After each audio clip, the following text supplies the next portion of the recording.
Hello everyone. So welcome to my YouTube channel. तो आज जैसे कि ये वीडियो एनएमडीसी के फॉर्म फिलिंग से रिलेटेड है। सिंस आज लास्ट डेट है 11:59 लास्ट टाइम है इसका आज फॉर्म फिलअप का। तो आप अलर्ट रहें और 1-2 घंटे जो भी बचे हैं उसमें फॉर्म फिलअप करके आप प्रोसेस कंप्लीट कर लें। तो बेसिकली जो प्रोसेस हमारा था, अगर हम ऑलरेडी रजिस्टर्ड कैंडिडेट हैं तो एक बार हम रिव्यू करते हैं कि हम इस तरह से हमारा एप्लीकेशन फिल है सक्सेसफुल या नहीं।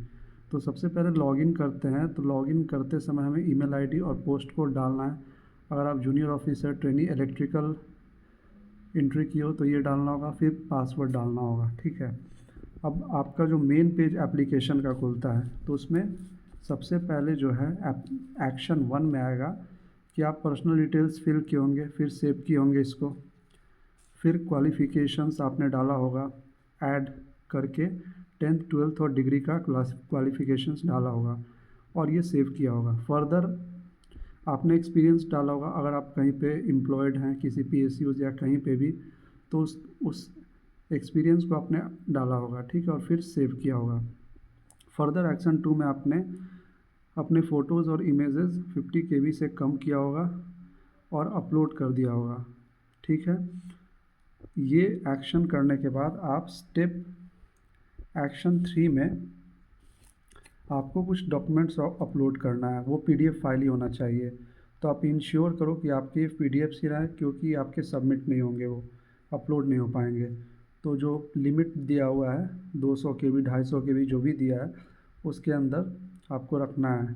10th का मार्कशीट आपने अपलोड किया होगा, फिर आपने ग्रेजुएशन का मार्कशीट अपलोड किया होगा जिसमें या तो आपके फाइनल सेमेस्टर्स 5 से 8 सेम्स या फिर टोटल सेमेस्टर्स के सम होंगे, इसमें मार्क्स के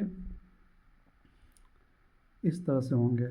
फिर आपने डिग्री सर्टिफिकेट अपलोड किया होगा, फिर एक्सपीरियंस अगर कुछ है उससे रिलेटेड कुछ आपने अपलोड किया होगा। फर्दर आपने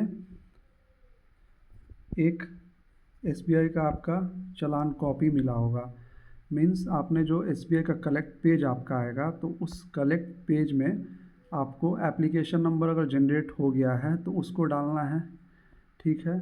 फिर उसमें बेसिक इन्फो आपको डालना है जिसमें एप्लीकेशन नंबर भी आपको इंटर करना है उस चालान के पेज में, और आपको पे कर देना है यूजिंग रुपए कार्ड, डेबिट कार्ड या नेट बैंकिंग, एसबीआई कलेक्ट या यूपीआई से।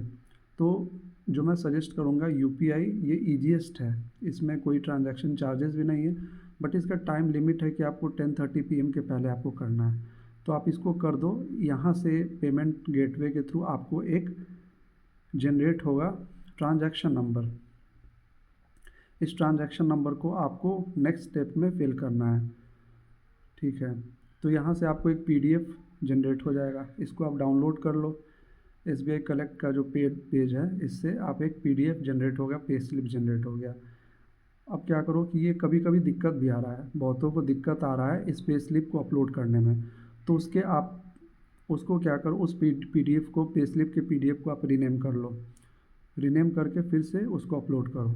तो अब अपलोड का जो एक्शन 5 है नेक्स्ट स्टेप, उसमें हमको ये पीडीएफ को अपलोड करना है। कहीं प्रॉब्लम आ रहा है तो उसको रीनेम कर लो, आप फिर से अपलोड करो, आपका अपलोड हो जाएगा। वहाँ पे आपको एक तो पेमेंट रेफरेंस नंबर जो ऊपर आपका जनरेट हुआ है वो डालना है, जो कि DUN से रिलेटेड होगा और DUN से स्टार्टिंग है, और कुछ नंबर्स होंगे, इंटर करो यहाँ पे। फिर पेमेंट डेट आपका जो है वो इंटर करो। ठीक है। उसके बाद एक बॉक्स आएगा, उसमें यस और नो करना है, तो आपको यस पे क्लिक कर लो। आप इंश्योर कर लो कि इस पर क्लिक हो गया। अब आप उसको सबमिट कर दो। ठीक है। तो यहाँ से आपका ये एक्शन 5 कंप्लीट होते ही आपका एक पीडीएफ जनरेट होगा। उसमें आपको सारे एप्लीकेशन से रिलेटेड हर चीज़ दिखेंगे, पेमेंट से रिलेटेड हर चीज़, आपके एप्लीकेशन नंबर, उसमें उस पूरे पीडीएफ में एप्लीकेशन के आपके शो होगा initially payment reconciliation status pending. तो इससे कोई दिक्कत नहीं है, बाकी आपका सारा उसमें सबमिटेड दिखाएगा। हर एक एक्शंस जो आपके हर एक एक्शंस है जब प्रिंट करोगे एक्शन 6 में, तो एक्शन 6 में जब प्रिंट करोगे तो आपका एप्लीकेशन स्टेटस कंप्लीटेड दिखाएगा।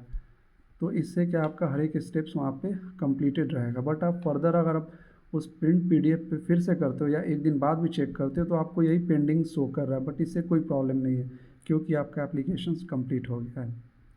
तो ये आपको अवेयर करने के लिए वीडियो था, एक शॉर्ट वीडियो, जिससे आप इंश्योर करें कि आपके स्टेप्स कंप्लीट हो जाएं और आप फर्दर अच्छे से इसको फिल कर लो टाइम रहते हुए, क्योंकि अभी कोई दिक्कत नहीं है सर्वर से रिलेटेड, तो आप कर सकते हो और इजीली सबमिट कर सकते हो।